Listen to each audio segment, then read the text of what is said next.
세상 모든 궁금증 머니 머니. 머니. 안녕하세요. 안녕하십니까 빅님. 네, 그동안 추운 날 이어졌었는데 뭐 간에두루 평안하시고 건강하시고.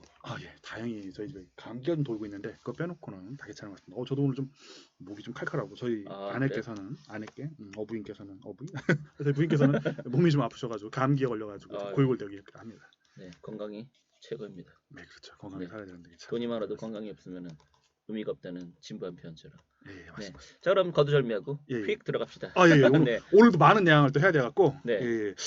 오늘 이제 말씀드리고 싶은 거는 글로벌 육류 소비의 변화입니다. 아, 육류 소비. 예, 고기를 먹죠 저희가 지금. 그렇죠. 여기서 말하는 육류라는 것은 닭, 돼지, 소고기 뭐 이 정도 생각하면 되나요? 예, 닭돼지 소고기 이제 뭐 합계 정도로 특수한 봐주시면 될것 나라는 같습니다. 양 뭐 이런 것들이 포함되겠죠. 그렇죠. 네. 이슬람권에서 양을 좀 많이 먹더라고요. 낙타도 있죠. 낙타도 외우니까 많이 먹는 것 같더라고요. 오, 네. 저 낙타는 생각을 못했네요. 그 나라에서 먹겠네요. 그렇죠. 걔네들 낙타도 꽤 의외로 먹는 것 저 같더라고요. 등치가 크니까 네, 잡아 네. 먹으면 그것도 맛있겠네요. 네, 네. 전 옛날에 보는 것 중에 제일 신기했던 게 남아프리카 공화국에서 기린을 잡아갖고 구워 먹더라고요. 아, 충분히 그럴 수 있죠. 기린을 구워 먹는데 거기 갖다가 거대한 그 바베큐를 하더라고요. 그렇겠네요. 엄청 크니까. 예, 그거 한꺼번에 넣고서 그 긴 목에다가 이렇게 쇠를 꽂아가지고 굽는 걸 갖다가 세상에 이런 일이 나온 걸 보고서 네, 야, 저게 가능하구나. 쟤네는 음. 역시 우리하고 좀 차원이 다르네. 코끼리 굽는 건 못 봤는데 기린은 굽더라고요. 코끼리를 어떻게 구워? 그쵸. 부러지겠네. 예, 그죠. 네. 근데 일단 육류 소비를 보게 되면은 1960년대부터 이제 육류 소비를 네. 보게 되는 겁니다. 1960년도 뭐 저희는 좀 살기 어려웠는데 네. 다른 나라 잘 사는 나라가 있었죠. 특히 이제 네. 유럽 같은 경우에 매우 잘 살았었습니다.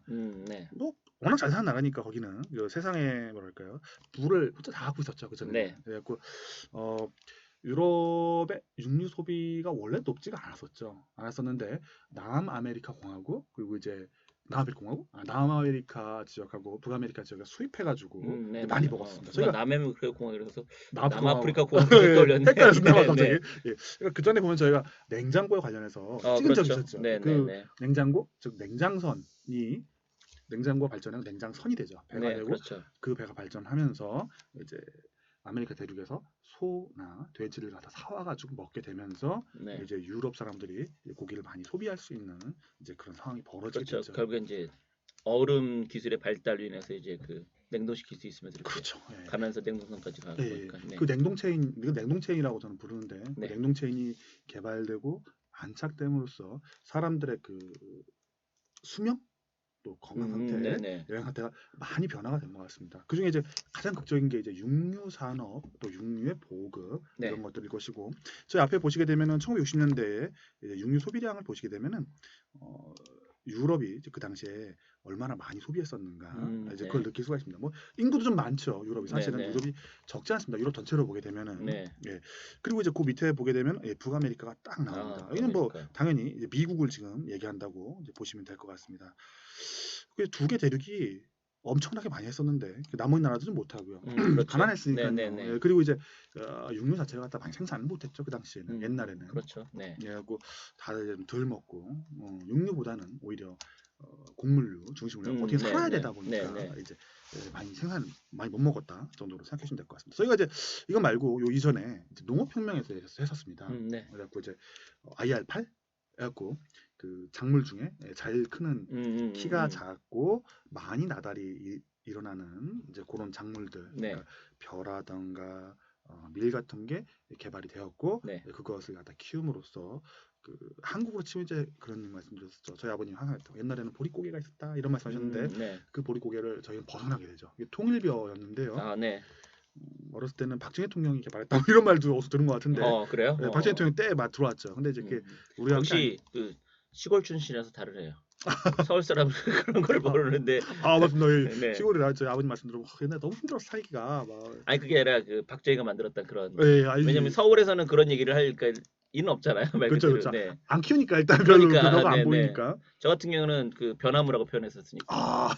쌀나무라고 표현했어요. 쌀나무. 저 초등학생 때 그거를 보고서 뭐라고 저 쌀나무잖아 이랬다고 하더라고요. 네.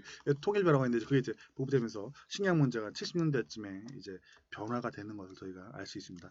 근데 이제 여기서 이제 요 그림을 보고서 뭐 그래서 뭐 그렇지라고 하는데 여기 중요한 게 아니고 차이나 중국입니다. 중국. 그게 아시아가 아니라 차이나였어요? 예, 차이나입니다. 갑자기 어, 육류 소비량이 뭔가 그러니까 그림을 이제 나는 넘어서는 아시아 전체인 줄 알았는데 아, 네, 차이나였구나. 차이나였습니다. 그래서 아, 이제 차이나를 보시면 1980년 요때부터 이제 70년대 중반부터 확 폭등하는 걸 볼 네. 수가 아, 있습니다. 이게 그러니까 이제 차이나가 등장만 하면 그냥 어느 분야든 네. 일단 쪽수가 워낙 그러니까 많으니까 상상을 초월할 정도로 네, 상상 기하급수적으로 네, 늘어나네요. 그렇죠, 그렇죠, 네. 그렇죠. 그러니까 그 전에는 그렇게 사람들이 치면은 예, 그 멜서스의 이론은 차이나의 등장과 함께 맞아떨어지는 게 아닐까. 아직까지는 어떻게 잘 이제 견뎌내고 있는 것 네, 같습니다. 이게 네. 종자의 개량 그리고 이제 농업 아니, 그러니까 기술의 발전 그때는 이런 거. 차이나가 등장을 안 어, 했었으니까. 아, 그렇잖아요. 그렇죠, 그렇죠. 산업혁명이나 이런 거 다 보면 차이나가 빠져 예, 예, 있었거든요. 예. 근데 최근은 차이나가 등장해서 그 모든 것들을 다 집어삼키고 아, 예, 있으니까. 예. 네. 그렇게 봐야 되겠죠. 그리고 이제 중국에서 이제 공업 발전, 산업 발전, 도시화가 점점 진행이 되면서 육류 소비량이 급격하게 늘어납니다. 네. 근데 이 육류 소비량은 사실 딱 하나의 생명체만일 것을 갖다가 감당할 수 있었던 것 같습니다. 돼지죠. 그리고 이제 네. 돼지고기가 이렇게 쭉 늘어났다고 보시는 게 맞습니다. 왜냐하면 이제 전 세계 돼지 절반 이상을 중국에서 키우고 네, 있고 그렇죠. 중국 사람들이 그걸 다 소비하고 있기 때문에 그리고 이번에 돼지 열병으로 네. 사그다리 죽었습니다. 아, 네, 네. 예. 그리고 이제 여기서 돼지가 근데 그 키우는데 얼마큼 시간이 걸려요? 한 100일이면 나옵니다. 120일에서 아, 그러니까 이제 태어나서 잡아 먹을 수 있을 정도. 예, 한 100일, 100일이면 돼요? 120일. 그럼 뭐 돼지가 없다고 하는 것도 금방 해결은 되긴 되는 그렇죠. 거겠네요. 금방 또 새끼를 납니다. 그러니까 한꺼번에 열 마리씩 난 나가니까 뭐 한 잡아먹을 때까지는 몇 년 있어야 되는 건데 100일이면 잡아먹을 수 있는 거야? 태어나서? 원래는 그렇지 않았습니다. 훨씬 더 오래 키웠는데 네. 닭도 한 15일이면 먹는 거 아세요? 아, 15일, 그래요? 20일이면 먹습니다. 어. 이게 원래는 안 그랬었는데 네. 이게 생산 기술의 발전. 어쨌든 그렇게 지금 그렇게까지 큰 문제는 아니네. 사실 없다고는 하지만. 그렇죠. 근데 병이 없어져야 되니까. 안 없어지면 또 그런 거 그렇죠. 우려는 있지만 그래도 저는 뭐 한 몇 년 걸리는 거라 생각했는데 그건 아니군요. 한 1, 네. 2년 정도면 복구가 가능합니다. 그러니까 네. 네, 근데 그 전에 풍토병이 안 되도록 네. 이제 완전히 이제 병을 박멸을 해야 되겠죠. 박멸을 못하면 이제 네, 네. 수년에 걸쳐 계속 나타나게 되니까요. 네. 이제 그것이 문제가 되는데 일단 중국 돼지에 계속 말씀드리면은 돼지가 되게 빨리 낳고 빨리 크기 때문에 돼지고기가 이 엄청난 수요를 갖다가 메꿔 왔습니다. 네. 메꿔 왔는데 이게 이제 끝이 아니고 이때 1990년쯤 돼서 이때 이제 개혁 개방이 이제 진행이 되죠. 중국 내부에서 돼지 사육이 한국도 똑같은데 시골에서 원래 한두 마리, 10마리, 뭐 이렇게 20마리 이렇게 키웠었습니다. 그렇죠. 예, 그러다가 이게 이제 감당이 안 되는 겁니다. 네. 돼지 수요가 늘어나니까. 그래서 점점 더 공업화되고 네. 기계화되면서 좀 커집니다. 돼지도. 돼지가 네. 기계화한다면 좀 웃긴데 돼지 똥 치우는 게 정말 큰 일이거든요. 키우면은 네. 그걸 갖다 이제 기계로 밀어가지고 치우는 또는 이제 시설 자체가 이제 자동으로 빠져나오는 이런 것들을 했었죠. 네, 네. 그리고 이제 한국도 똑같은데 이게 점점 더 돼지 똥 치우는 게 정말 큰 일이 됩니다. 뒤에 가면 돼지 똥이 냄새가 장난이 아니에요. 네. 독해가지고 돼지 똥은 뭐 어떻게 해결도 못 하나요? 그렇죠. 거름을 쓰거나 뭐 이런 것도 전혀 안 되나요? 양이 너무 많기 때문에 안 됩니다. 그래서 한국의 최종 병기가 뭐였는지 아십니까? 바다에 갖다 부었습니다. 그냥. 그걸 바다에 버리는 거예요? 해양 투기. 그러니까 서해안 같은 데 버리는 그렇죠. 거예요? 많이 다 버렸습니다. 그래갖고 개 등딱지에 막 이상한 거 나고 맨날 그랬었습니다. 사람들이 별로 이제 관심은 없지만 네. 이게 돈이 많이 됐습니다. 옛날에. 그럼 지금은 어떻게 버리나요? 지금 못 버립니다. 그럼 어떻게 그걸 다? 옆에다 버려요? 옆에 공장을 짓습니다.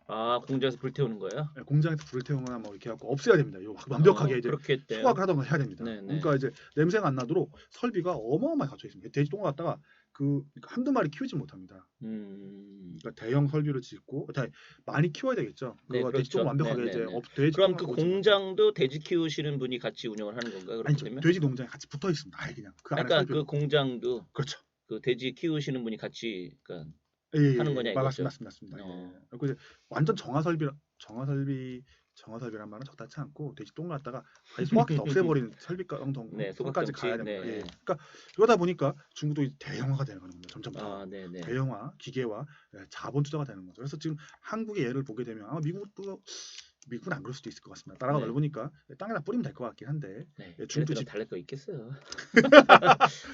그럴 수 있을 것 걔네들도 같습니다. 쓸모있는 땅은 뭐 사실 뭐 이제 거의 다 개발하지 않았겠어요.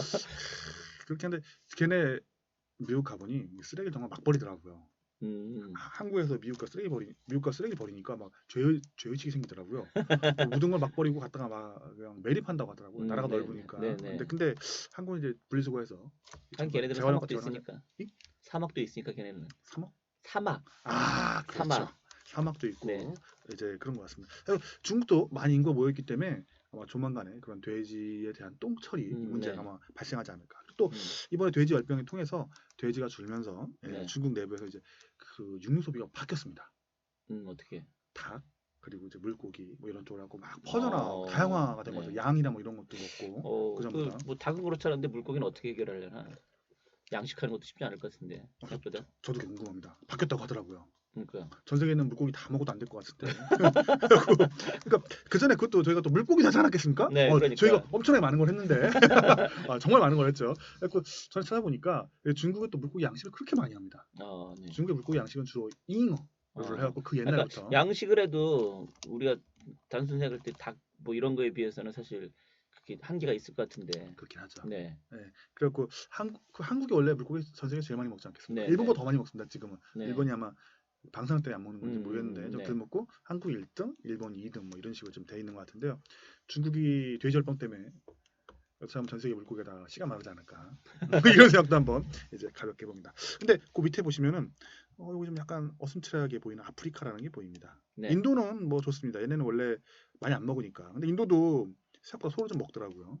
소를 많이 잡아 먹습니다. 왜 안 먹을 것 같은데 뭐 다 힌두교는 아니니까. 맞습니다. 네. 힌두가 아닌 사람도 이슬람교가 네. 그렇게 많이 잡아먹는다고 하더라고요. 그래서 인도 사람들이 막 테러를 가한답니다. 특히 소 잡아먹는 사람들한테. 실제로 인도는 종교적인 그 폭력도 되게 많이 벌어진다고 하죠. 네. 저 몰랐는데 이게 무서운 나라더라고요. 정말. 엊그저께 그 뉴스 보다 보면 요즘에 막 불살라 사람 죽이고 네. 그런 거 보니까 야, 전 되게 기쁘게 갔다 왔는데. 거기는 그리고 얼마 전에 무슨 뭐 여자 소폭행해서 막 죽여버리고 뭐 그러던데요. 뭐. 맞습니다. 그리고 그것도 뭐 동네 사람들이 전부 다 달려들어서 죽였다고 하더라고요. 정말 무서운 것 같아요. 그러니까 동네 사람들이 다 달려서 성폭행하고 그러고 죽였다고 하더라고요. 그게요. 근데 그게 그렇다고 딱히 무슨 뭐 처벌하기도 뭐 애매한 그런 게 있다고 하더라고 보니까. 네. 나라가 넓으니까 사상이 달라요 우리랑. 저희랑 많이 다른 것 같습니다. 네. 저도 쉽지 않구나. 그러니까 한국이 좋은 나라예요.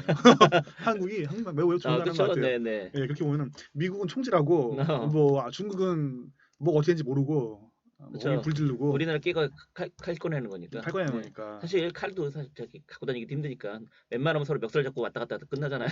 주먹질도 안 하고. 경찰도 금방 와요. 저랑 네. 엄청 빨라요. 그래서 여기서 좀 주제를 봐야 될 거를 융 소비가 증가해왔다. 근데 이제 한쪽에 그것입니다. 이거 지구가 견딜 수 있겠느냐. 네. 뭐 이런 얘기가 나오고요. 또 하나 중국의 발전을 저희가 봐야 되겠죠. 융 소비가 계속 늘어나고 있는데 네. 언제까지 늘릴까?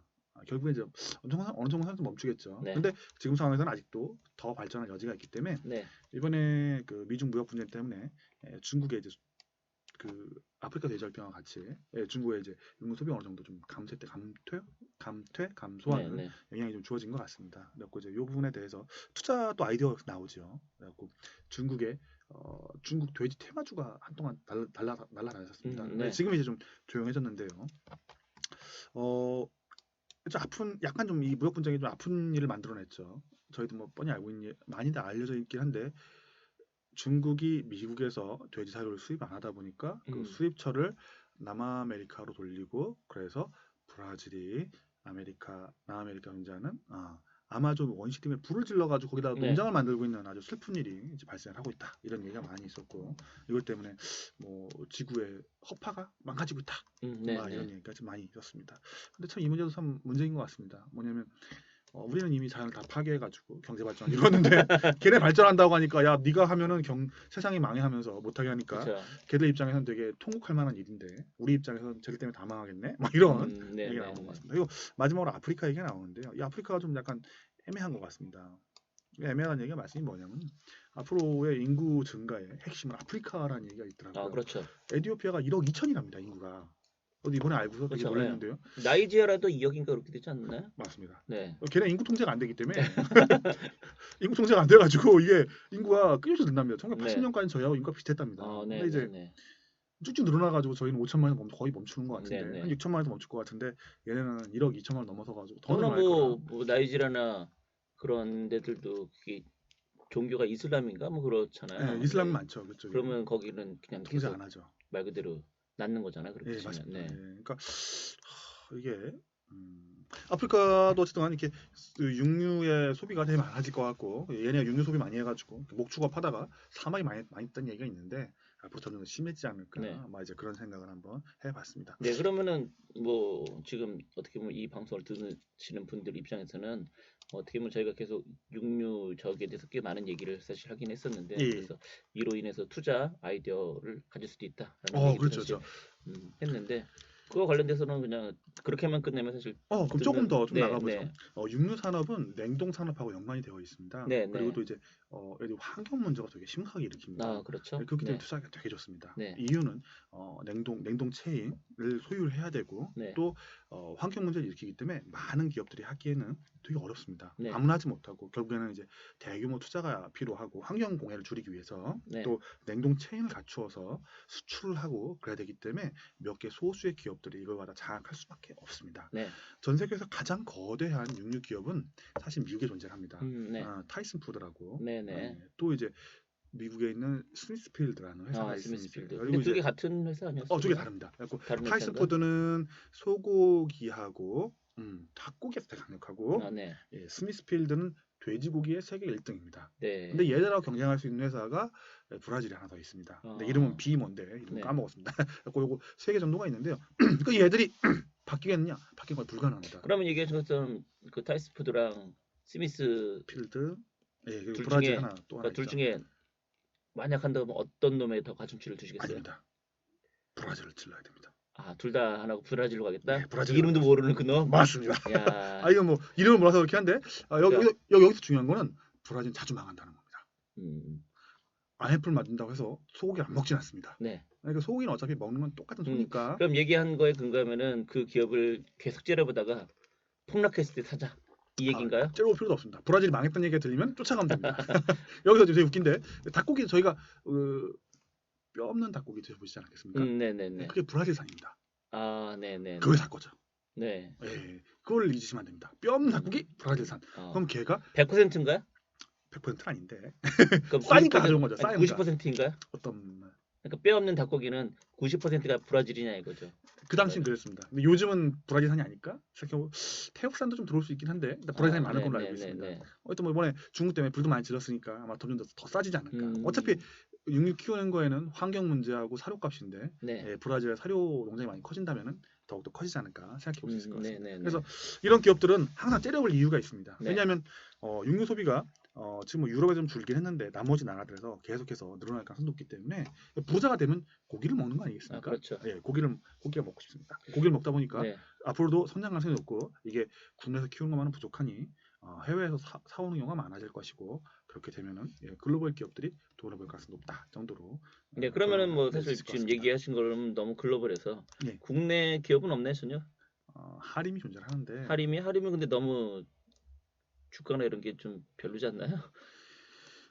그래도 하림이 제일 셉니다. 국내에서는 그렇긴 한데 흔히 이지바이오하고 하림이 존재합니다. 근데 이지바이오는 약간 좀 바람이 들어가 있는 것 같고요. 하림그룹이 생각보다 강력합니다. 국내에서. 하림그룹이 사료부터 시작을 해갖고 돼지, 닭까지 완벽한 체인을 다 갖고 있습니다.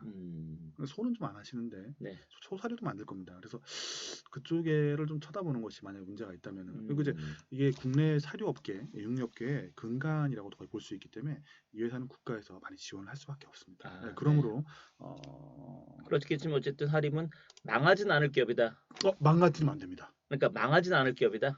망하면 뭐 얘가 뭐 얼마큼 오를지 그거 내가 자신 있게 얘기는 못 하겠는데 그렇죠. 얘는 최소한 뭐 한 3-40년 내에는 망하진 않을 기업이다. 망하면 안 된다. 그러니까 그룹 명이 바뀌거나 뭐 사장이 바뀌거나 이럴 수 있지만 회사 그렇죠. 자체가 망하진 않을 거다. 그렇죠. 그러면 안 되는 기업이 됐다고 봅니다. 옛날에 이제 닭이나 키우고 닭살로 했는데 이제 이걸 넘어섰다고 봐야 됩니다. 그렇게 치면 참 하림 참 많이 컸네요. 그렇죠. 옛날에는 그냥 그 동네 그런 느낌이었는데 닭이나 이제 오리 회사였는데 그러니까 지금 같은 경우에는 벌크 회사도 갖고 있습니다. 벌크선 회사도. 그러니까 하림은 그냥 옛날에 그냥 동네에서 팔던 그런 닭고기 팔던 그런 이미지가 있었는데 이제는 뭐 이런 표현은 거쳐가지만 다국적 기업이라 해도 무방할 정도. 그러니까 느낌상 그만큼 이제 거대해졌다는 거잖아요. 우리나라 기간 산업이죠. 네. 기간 산업이고 앞에 말씀드렸던 타이슨 푸드 아니면 스미스필드 아니면 브라질 이런 모를 그 회사처럼 이제 이 산업 내에서 과점 업체들 중에 1등으로서 이 지분을 거의 잃지 않을 정도까지 올라가 있습니다. 그리고 얘를 따라잡기 위해서는 대규모 설비 투자가 필요한데 그 설비 투자 해가지고도 못 봅니다 이제는. 기존에 있는 설비들만 회사들만 갈 수가 있는 거고요. 점점 더 위생 상태가 높아짐으로써 이게 넘을 수 있는 벽이 좀 높아지고 있습니다. 그래서 앞으로도 아마 이 상태가 계속 유지되지 않을까 보는 것이 맞을 기억엔 것입니다. 하림이 대전 가는 길에 보니까 공장이 있던데 고속버스 타고 가다 보면 여기저기 많이 있습니다. 주원산오리도 그 산하에 있고요. 그러니까 무슨 당 모양인가 그런 게 이제 공장에 크게 보니까 그게 맞습니다. 된다고 맞습니다. 예, 그러던데 예, 예. 뭐야 그러면서 예, 그렇죠. 뭐 네. 미국은 납품한다 그런 얘기도 있고, 아, 네, 네, 네. 그 깨끗하게 처리를 하니까, 네. 예, 저도 처음에 하림을 좀 알았을 때 좀 더 파고 들었어야 되는 건데 약간 좀 아쉬움이 좀 있습니다. 네네. 자 그러면은 뭐 하림 우리나라 기업으로는 예, 예. 그리고 외국을 전체 다 세계를 다 통틀어서는 스미스필드랑 타이슨 푸드 예, 그리고 그렇습니다. 그 브라질의 이름을 알 수 이름 없는 안 쓰는 브라질의 회사가 또- 그비 어쩌고 예, 저쩌고 예, 예, 네. 그렇습니다. 근데 이 중에서는 만약 탑픽을 찍는다 그러면 타표 브라질에 찍으면- 있는 그 비 어쩌고 예, 예, 저쩌고 네. 네. 브라질이 망했을 때 들어가는 건 거기고, 네네네. 평상시에는 미국에 있는 타이슨 푸드가 좀 좋은 것 같습니다. 아 네. 배당도 들려줍니다. 걔네. 아 그래요. 네. 그런 그렇게 식으로 보면 된다라는 어떤 투자 팁까지 알려드렸는데 혹시 또 더 할 얘기 있으세요? 고기는 진리이긴 한데 많이 먹으면 뚱땡이가 된다 정도로. 아니 그거는 이제 그 투자 관점에서는 즐거운 일이죠. 그렇죠. 많이 먹어야 결국에 매출이 늘어나서 돈을 벌 수 그렇죠, 있다는 그렇죠. 소리지. 먹다 보니까 계속 먹고 싶습니다. 아, 그게 좀 네, 약점이라. 네. 알겠습니다. 그러면 오늘 방송 여기서 마치도록 하겠습니다. 여러분